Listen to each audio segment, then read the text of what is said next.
and converted into property.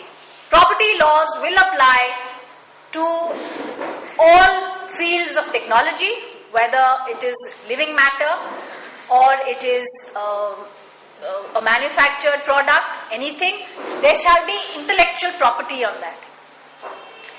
Now we've seen that notions of property in a society are determined, your formal laws of property are supposed to reflect what the collective understanding of peoples is. It's supposed to reflect what society feels, what it should be reflected if we have local communities, then it should reflect the customary law, the soft law, the norms, the traditional practices which communities have on property. So, the resistance of propertizing both knowledge of seeds and seeds themselves physically was from local communities and farmers and indigenous peoples who did not believe in the concept of property on seeds and knowledge. They are saying we hold it as a collective heritage. It is not something that can be propertized. Mera beej मेरा धरोहर है. Dharohar is heritage. It's not property. You use it, you have rights to enjoy it, but you also have a responsibility to keep it so that the next generation in your community stays intact in the sense that it also has a choice to enjoy it, which does not mean it has a right. The concept of rights is also a Western notion of how you relate to your property. If you say that this is my property, then you have rights over your property. So the concept of property and the concept of rights, I'm arguing and making a case before you, given the society that we have in South Asia, given the societies that there are in Africa and Latin America, given the First Nations like the indigenous peoples in Canada, for instance, their notion of how living matter and the relationship which their peoples have, like fisher folk have with the fish in the sea, it's not property. We have been corrupted into thinking after signing on to the World Trade Organization, and our laws are totally changing to say that now whatever we have, whether it's traditional knowledge, whether it's Ayurveda, or it's like in Indonesia you have the Jamu systems of medicines, or in China you have the traditional Chinese medicines, all these are properties of the peoples of that country. So, WTO TRIPS laid down 7 kinds of IPR, out of which 4 is what something we'll try and talk about today, because they specifically deal with living matter, with seeds and with crops and traditional knowledge. Sorry, mic is required or no? The first is patents. Then there is geographical indications.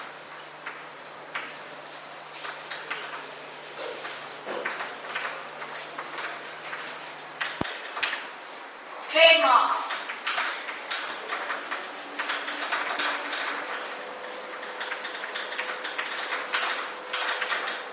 Copyright.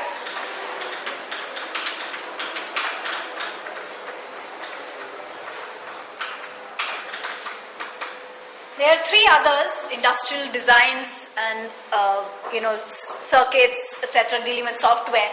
But we won't cover them now. We'll talk about those which deal with seeds and crops.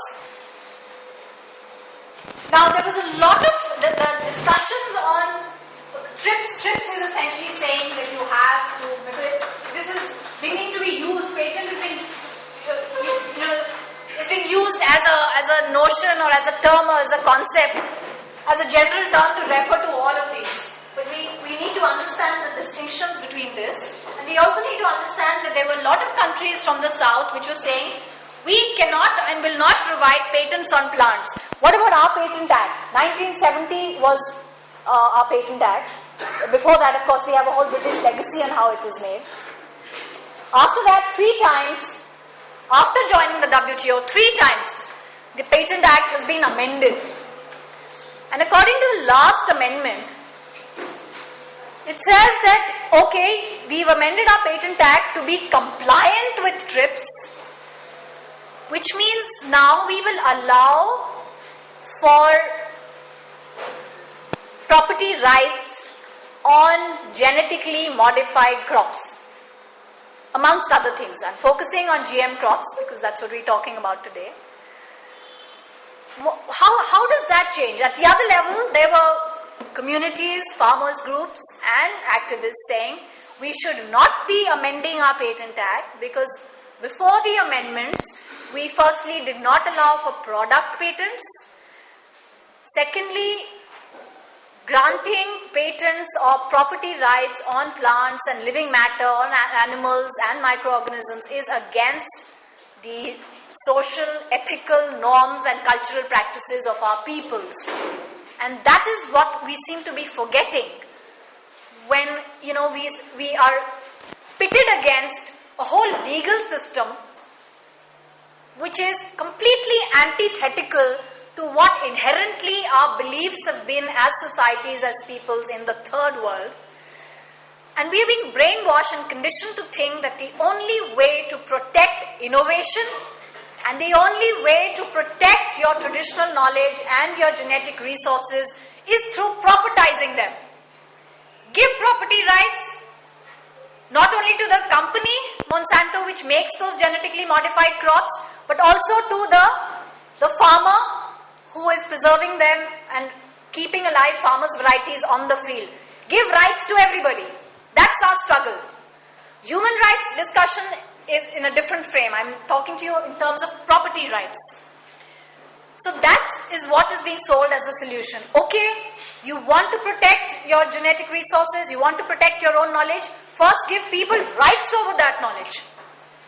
But there are still laws and there are still societies where propertizing resources like water, like air, like seed are considered completely antithetical and no laws are passed in that manner. In Norway now has gone whole circle and is passing a law against the privatization of water, keeping that as a public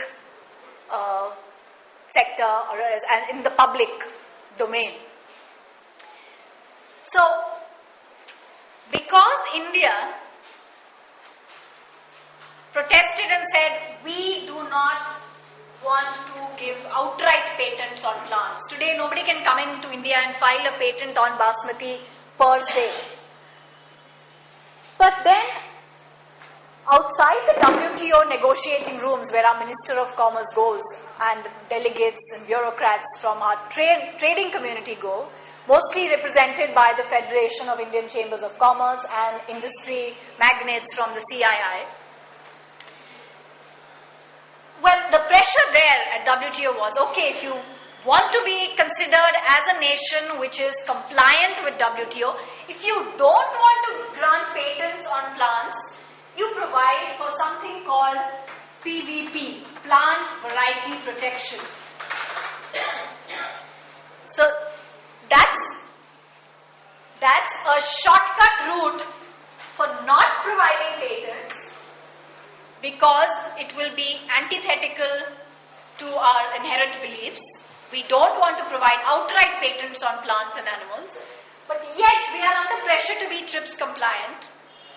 And one exception, which is one legal exception that is created within TRIPS is, if you don't want to patent your plants and animals, on plants, you provide something called a PVP. In 2001, India legislated a Plant Variety Protection Act. So that's the background to our PVP Act. It is marketed or it is sold as a TRIPS sui generis option. Means because you didn't believe in patents and did not want to provide patents on plants, therefore we have to use a shortcut route and grant plant variety protection, which is a little lesser than a patent. And now we understand how that is a little lesser than a patent, and how today we have a plant variety protection authority which was set up in 2005 with Dr. Nagarajan, who is the chairperson. And now companies like Monsanto are filing applications before the authority. Once an application is processed and that PVP certificate is granted to that corporate breeder, or even a breeder from an ICAR unit, for instance, from any of our national agricultural research systems, what is the effect of that PVP certificate? How does it change? What kind of rights does it give the person holding a PVP certificate? Firstly, it propertizes, it converts the plant matter, the cropping material, which was earlier held in common amongst farmers and shared and exchanged freely amongst communities, suddenly now becomes property by virtue of that PVP certificate. We look a little more closely at the PVP law because it also has a chapter within it which says farmers' rights are protected. So PVP, and one was quite concerned that yesterday, even in the discussions that came up before the tribunal, one of the reactions was, but we have a Farmers' Rights Act. Now that's a bit of the politics here, apart from pure law. That the initial version of the PVP law did not include a Farmers' Rights chapter. And therefore there was enough protest in India saying that you're providing IPR rights, intellectual property rights on planting materials to companies and corporate breeders. But what about farmers? So a Farmers' Rights chapter was retrofitted into this 2001 Act. And therefore you have within a framework or a paradigm of private property, within an IPR framework, you have a Farmers' Rights chapter which is fitted in an IPR legislation, or an IPR statute on IPR. IPR is about property. It is a commercial, it is dealing with commerce and trade. When we talk about the larger natural rights of peoples and their freedoms of life and livelihood, those are supposed to be legally over and above IPR rights. Those are supposed to be equated to constitutional rights. We have fundamental rights and we have fundamental duties. And if you talk about right to livelihood, right to life and livelihood are rights which have a constitutional status. They are not restricted by a commercial, and they should not be narrowed down to only rights which are subject to the breeding rights of formal scientists or the breeding rights of commercial breeders. And that's why the farmers' rights definition in the Indian law is so limited, even though the Indian example of the PVP Act is held out as an example in the world, because there are other countries, Indonesia, Philippines, which also provide for certain freedoms to farmers. I've passed around a sheet which gives you all the freedoms that the PVP law allows a farmer to do, the do's and don'ts vis-a-vis her or his seeds. But the thing to understand is that PVP is a concept of intellectual property, and it propertizes the genetic material.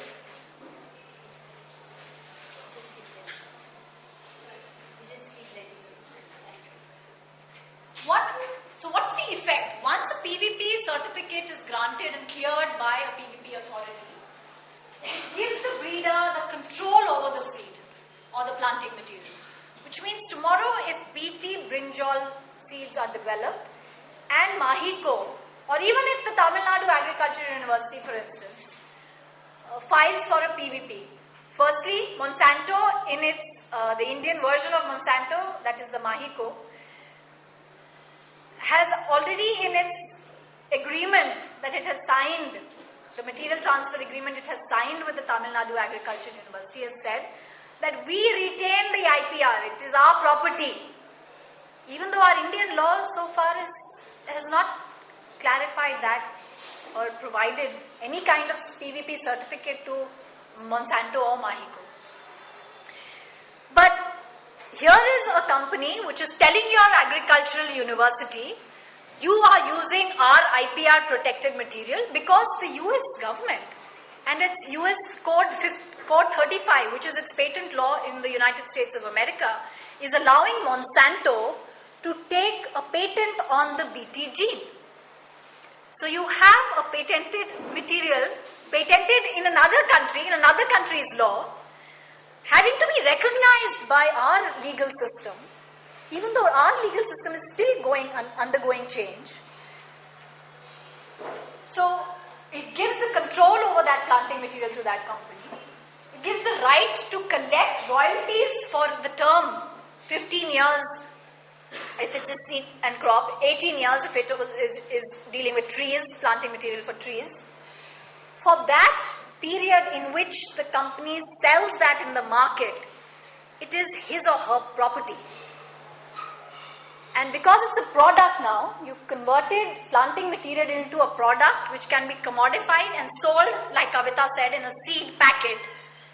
That is a product which is protected in the market. And every time a farmer buys that, the price of it includes the technology user fees. That's the royalty which that plant breeder is collecting, or the developer of that plant is collecting from the farmer, converting the legal status of the farmer into a consumer. Now the farmer was the original developer of the several traditional varieties of brinjal and cotton and rice or whatever crops that which are the basis of what you and I eat. So the original developer, the original inventor is not getting recognized.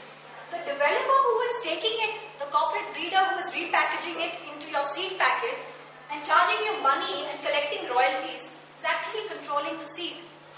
That's how our legal system is changing. And that's how farmers' rights are being defined subject to the rights of the breeders, according to our own law, because we have signed on to the World Trade Organization. But why was plant variety protection as a concept more acceptable to governments like India, like Indonesia, like Philippines, like Bangladesh, etc.?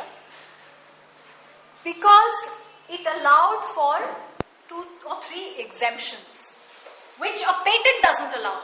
Supposing Monsanto was to say that I will take an outright patent on BT brinjal or a hybrid maize,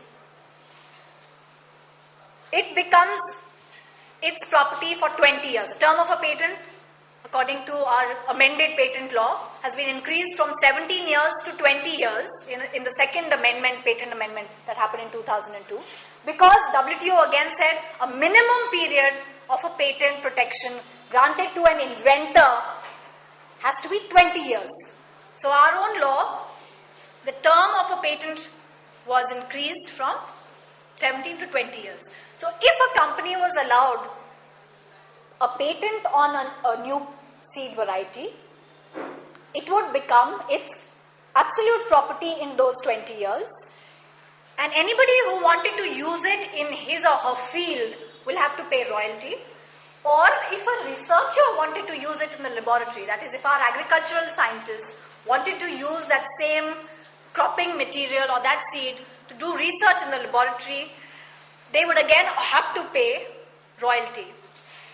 But the PVP allows for what are called farmers' privileges. And that is what I've listed in the table, handed out to you on that sheet, is it says that the farmers can continue to save, use, exchange, share, and sow and resow their seeds as long as they don't sell it. The selling is only that monopoly of selling and putting it in the market only belongs to the IPR holder, to the person who has either the patent or the PVP. So there was celebration about a Farmers' Rights Act coming about in 2001, that Farmers' Rights Act is actually limiting farmers' freedoms. Where in the law, constitutionally this can be challenged? Where is the legal community which is going to come ahead to do that?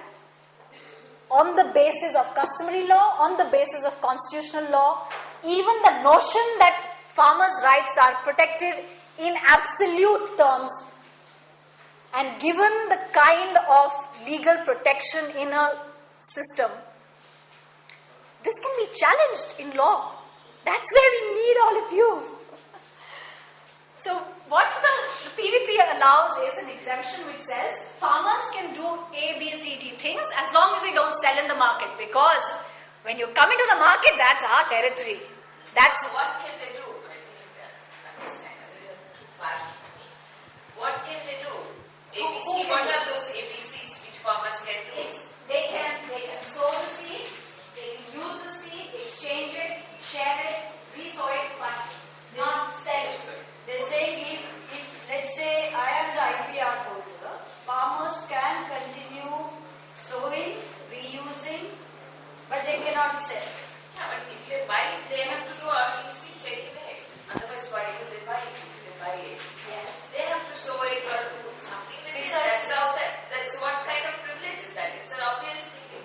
They have to do. It is an obvious thing. No, Exactly. I mean, like what is that? They are not buying it. They have to use it, and to use it's not a privilege. It's obviously why they take it. No, exactly. That's what needs to be challenged. That's what our law says. That what essentially is an exemption to the absolute right of the breeder. Farmers' rights, the concept of farmers' rights as farmers see them, is being reduced to privilege. That if you buy my PVP protected seed, you will only be allowed to use it on your seed, on your field, exchange it with your neighbor only to the extent that he or she will use it for his or her subsistence level, not for commercial production. You can't breed it. You can't make it. You can't multiply it for only for your own use. You can use it only for yourself. For your own self. But not if it is packaged and a label is put on it as a branded seed, you can't bring it out to the market. Because that's the market. That is about capturing the market through PVPs. But he can sell the produce. Let's say he gives it It does produce. Now, I'm glad you bring that up. Because there are two versions of PVP. Because the international treaty where the PVP is laid out is called the UPOP, which is the Union for the Protection of New Varieties of Plants, which was established in Europe in 1961 to give patent-like protection to corporate plant breeders in Europe. Today there are about 63 countries outside of Europe which are also members of UPOP.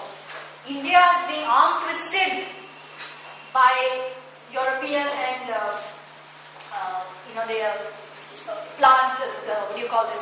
Seed Federation, the International Seed Federation, which is the association of commercial plant breeders, to become a member of UPOP 1991. The earlier version of the UPOP treaty was 1978, which allowed for these exemptions, these so-called farmer freedoms. But the 1991 version of UPOP says that even these exemptions will not be allowed. So these farmer freedoms, which your current 2001 Act, if India were to become a member of UPOP 1991, which is another international treaty which is linked to the WTO in a way, then these farmers' freedoms will not be allowed, because that PVP, Plant Variety Protection certificate, will work like a patent.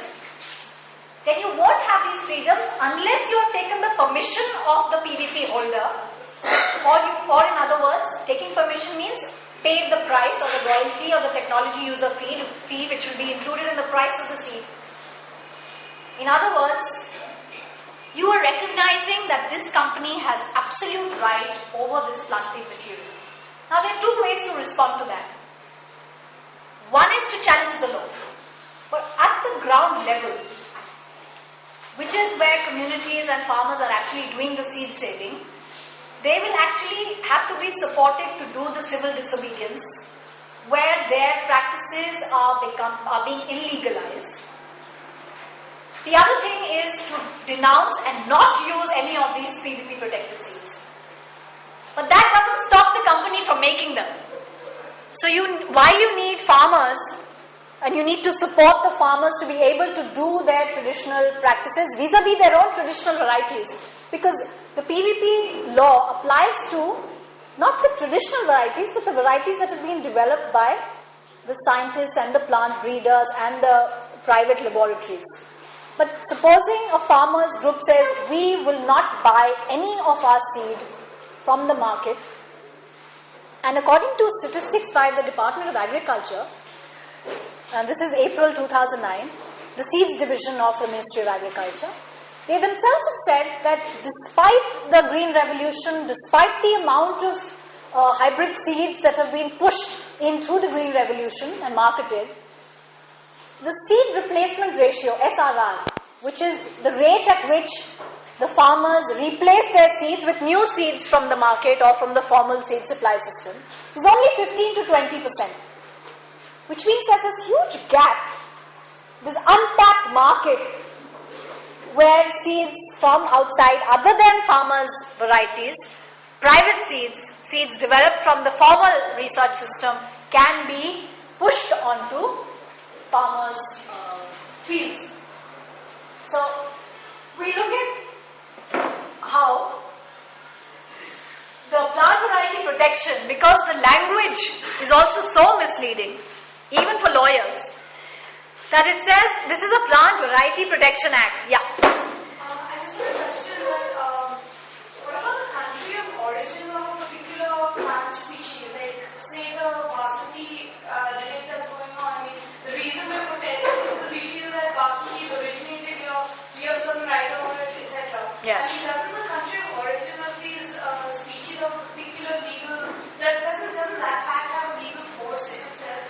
Yes, that's all under consideration under the CBD, the Convention on Biological Diversity, where the country of origin was supposed to be acknowledged by anybody who was accessing your germplasm. And this is one excuse which is being used to harmonize the WTO TRIPS on one hand, which talks about patenting everything, and the CBD, which talks about conservation on the ground and recognizing the country of origin. Earlier, our official stand was that CBD, because that's a conservation treaty, cannot be reconciled with TRIPS, and therefore TRIPS needs to be amended, and therefore we will not amend our Patent Act. That was the strong position that we had taken. But now, we have been pressurized, like many other countries in the South, to say that yes, we will implement TRIPS, and CBD and TRIPS can be reconciled. So therefore, anybody filing a patent on our traditional knowledge or on our biological resources will have to satisfy three conditions. One, there should be a certificate of disclosure, which discloses which country it's coming from. Second, there should be prior informed consent of the communities, the local communities. Third, there should be an equitable and fair benefit sharing arrangement worked out. That if you are getting our traditional knowledge or a sample of basmati rice or a gene of our brinjal, in return, you are either going to do joint research, or you are going to give money, or you are going to do some welfareistic activity to recompense and reward the community and the country from where you are sourcing this raw material. It's been 13 years since the Convention on Biological Diversity has been in force. There has not been a single case of benefit sharing having resulted. That's the politics. There's a text which says something else. There is a proposal led by India and China and 70 mega diverse countries which says, okay, we are saying firstly before 1999. 1999 was seen as a landmark year because that's when there were huge public protests against the WTO at Seattle. Despite those, before 1999, our official stand was, we do not recognize TRIPS, like a lot of the African nations said. We refuse to implement TRIPS because it is antithetical. It requires us to change our patent laws and propertize knowledge and propertize resources, which we don't believe in, and therefore we make a demand to freeze and put a moratorium on the implementation of TRIPS. After 1999, we have been arm-twisted to take a more softer approach and reconcile CBD and TRIPS, which says, okay, go ahead, patent our material, access our material, give us money in return. And that benefit sharing is supposed to happen according to your Biological Diversity Act.